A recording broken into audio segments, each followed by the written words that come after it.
Welcome YouTubers to my butter chicken Makani recipe. So it's just a sauce, this one. You add your chicken in later.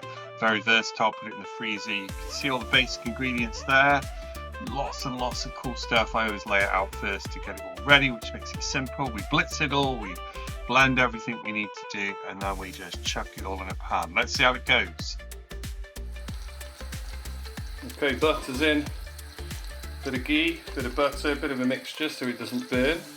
Just going to wait till that's all melted.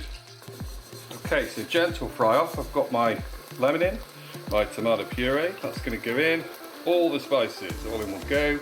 Just got to be really careful now not to burn. Just integrate this in a little, and I'm going to get some tomato in. I'm just going to give them a little cook off because I don't want them to burn. That's the key. Oh, look at the colour. Wow, that smell as well. So really careful now not to burn my spice. Hugely important. So all the tomatoes can go in. I'm going to add some water in a minute.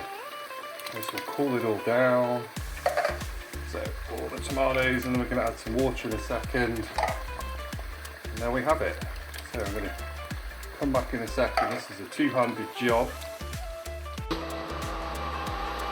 Just doing it until we get it smooth.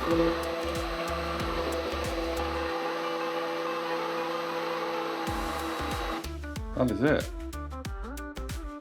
Okay then everyone, so I've done about 5 minutes. It's been blitzed. It's just boiling off, cooking off nicely. Now because I'm just making the sauce pre ahead of time, I'm going to add my cashews right in. I'm going to add my ground cardamons. They can go in. And then we'll add the cream. And we're just going to let it cook off basically. That'll just basically give us the sauce, and we'll add the curry leaves in right at the last minute. But like I said, realistically it's not a problem because we are pre-making the sauce. So there's my cream, and that goes. Ooh, let's just get that all emulsified in, and then we're just going to keep it on low because we're not putting anything in it, no meat. We'll just cook that cream off. But yeah, that is looking pretty nice. Now it's a good idea not to boil cream, just to let it simmer off nicely. And there's our sauce. So probably 20 minutes and we are job done. Okay then guys, so pretty much my sauce is there. I can drive off a little bit of the water. We'll see if we're going to thicken it up a little. Remember, this is going for the freezer. Then I'm going to heat it up again anyway, so I don't need it too thick. So I've got my curry leaves, they can go in. I'll probably end up putting a little bit more fresheners in this eventually.